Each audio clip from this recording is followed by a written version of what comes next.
Hi. Been thinking a lot lately, of course, about different Christmas traditions or winter solstice traditions and looking up different items to paint, draw, research, have interest in, because I love to learn. And of course, one of the things I came across was the holly. And I thought it's such a good image and a relatively easy image to draw if you're doing Christmas cards or any postcards or bookmarks or just anything you might be doing over the holidays that you can gift to someone. And when I was looking up the images, I thought about all of the different aspects of it that are actually really interesting. When I looked into them, a part of their tradition and lore obviously come from how they look. And I'll say now, a little bit of a precursor for the rest of this. Um, the image I drew here, I didn't think about having writing on it. So I thought later about, oh, if somebody drew this, they'd want to make it a Christmas card. And so if you follow this structure, I will say give yourself a little bit of room for where you're going to put anything that you write. So, how I started off obviously was with some pencil, and I wanted to do this like in a sort of a fun way, like not too stiff, have it have some movement and flow to the image, keeping it fun, not making it about being perfect. And a lot of what I do, I don't want it to be perfect. That's for realism. I like it to be not even, it's just interesting to me and fun to me. And one of the things I came across was having these multiple lines when you're doing your outline. So I start off obviously with the pencil. With the outline, I'm using 003 ink first, and obviously it needs to be water resistant, waterproof, because I do like watercolor and ink, and I do put watercolor over this. So when drawing your holly, you want to keep in mind that typically the berries come in sets of two on the branch. I know usually in images they're bunched up as I showed here, but whenever you see it from a branch aspect, they're actually in sets of two if they've kept their shape. And the leaves themselves have these interesting spikes to them. And I was actually really surprised to find out that they're not um, a lot of spikes, like they're not a lot of edges to the leaves like in poppies. They typically only have two or three of these spiky curves for each leaf, which kind of surprised me. I thought there was going to be a lot more. And when I was looking them up, it actually turns out that a part of their lore and their history, excuse me, the history used in lore is about these spikes because the spikes are thought to be protective. And so they were given in a, a way to signify giving protection. So you would give them in the winter because winters were long. And also, whenever someone would have a new home and people would put it over their doors for protection. I thought that was really cool because I'd never heard that before. And then in fairy lore, it's thought that fairies live beneath excuse me, hollow, holly. leaves and branches because the spikes would protect the fairies. And I thought that was so cute. I never thought of that before. And the other thing is with holly is with the berries, because it's an evergreen plant, so it's typically used at Christmas or over the holidays and winter solstice. Because not only is an evergreen plant, meaning that it grows in the winter, and here's the second line that I'll be doing to keep it less rigid. So I did the second line in a 005. So back to the holly. You can tell this is my first time doing a voiceover quite like this. So, yeah, keeping the lines a little bit more loose. I'm not trying to go right on the line. I'm purposely having 2 line weights along with not having them exactly over the line before, which just gives a little bit more movement, sort of like a live edge wood. If you want to think of it like that. But anyway, with the holly, also because of its thought of being protective, you would also gift it to bring protection to the home. And because of the red berries, the berries stay so red over the winter, they were thought to have magical properties to them. And having a bright color in your home over the winter, if you're in a winter climate, would bring light. And that's another reason why it's used over the holidays, was coming from winter solstice, where you would have one of the plants, and I'll do other items later. You would have holly because it was a little bit more rare to find such a vibrant color on a plant during the winter. And I thought that was really cool. I just love things like this. You can see what I'm doing here is I'm actually making the areas closer to the stem of the leaf a little bit darker because they are further away and they're going towards the branch. So it brings out the end of those leaves, like making them appear a little bit further out. And this is a little bit harder to see whenever the watercolor is put on it, but I always say everybody has different tastes. So when you're using the watercolor, you don't have to do it exactly like me, obviously. So if you're going to do a lighter wash, which I completely recommend, especially if you're using like a Cotman watercolor, you can do a lighter wash. And I'm doing the same here with the berries. I'm putting a darker line that will in the spaces that would be further away from the light. And you'll see later what I do with the berries to exaggerate that. And what I'm doing here is I like to have water that I use to rinse off my brush, and that's my permanent dirty water. But then I have water that's clean water, because I don't care what anybody says. If you use your dirty water for everything, you get a slight tinge to your color, and that drives me nuts. And I live in a very dry climate. So you see that little jar that I have.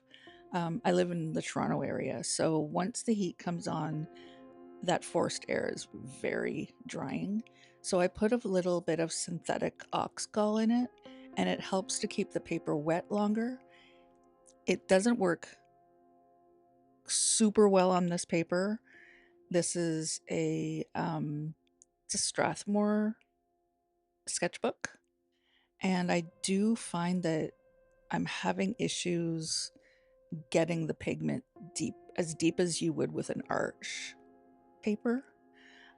So what I'm doing there, and I showed some of it, was pre-wetting the paper, and I must have pre-wetted a couple of times to get a really good coating into the paper itself, because it just doesn't stay the way it would on an arch. So know your paper, I will say that. And I'm doing a lighter green here. I'll use 2 greens, a lighter and a darker green, and then a very vibrant red. I'll write them in the descriptions in the comments, the colors that I did use. I believe they were a Perylene and an Apatite genuine green and a Carmine. I know that the red was Carmine. I did use a little bit of a violet, sorry, that was my phone, a violet, Perylene violet, just to color the branch a little bit in the end. It does this great effect of reddening up the greens, which I love. So here what I want to do too is that first layer of the lighter green with holly leaves. They go a little bit lighter towards those spiky tips. And I honestly, like, I wish I have actually had a holly branch in my hand, because that's the other thing that I found was looking at images. A lot of images are actually drawn, and finding natural holly branches was a little bit difficult. And I was surprised at that because I, I kind of want to get a feel for what it would actually be like in person, right? So some of those spikes almost had a yellowy color to them. So I had to decide, okay, well, especially with the way that the paper was responding, it was like, okay, how realistic am I gonna go with this? And in the end, I was like, okay, no. I mean, like, how much is really realistic at this point with the lines and everything anyway, right? I just decided, okay, you know what, do your best. And these two greens are also granulating. So you'll see there that they look phenomenal when they're wet. And I'm finding that with this paper too. Everything looks a lot better when it's wet. But I'm a big fan of not blaming your paper too much. And I'm determined to finish the sketchbook too. So don't think I'm going to abandon this paper because I'm not. Um, you'll see, like, I'm just watching myself with that. I'm fascinated with colors. When you're using granulating paints, you really need to mix them up before you lay them because, you know, they separate in the water the same way they do on the paper. So I recommend every time you get a good mix in there. And you'll see too a little bit, you'll see more later. I've done it a little bit there. I've taken the darker green when I go over the leaves, a little bit more of the dark green towards um, the the tip of the leaf that's closer to the branch. My words. So you can see me doing it there with the darker green, just going along towards the base of the leaf and giving it a little bit of that aspect of the leaf going from the inside towards the outside. And it's a little bit harder with the granulating paints, and you can see, like, again with the wet leaf there, you can really tell, but then the dry leaf at the bottom, not so much. It moved around a little too much. So if you're using Cotman colors, um, use make sure that you keep your warm colors and your cool colors separate. Decide if you're going to use the cool greens or the warm greens. To do a lighter green, you add a little bit more yellow.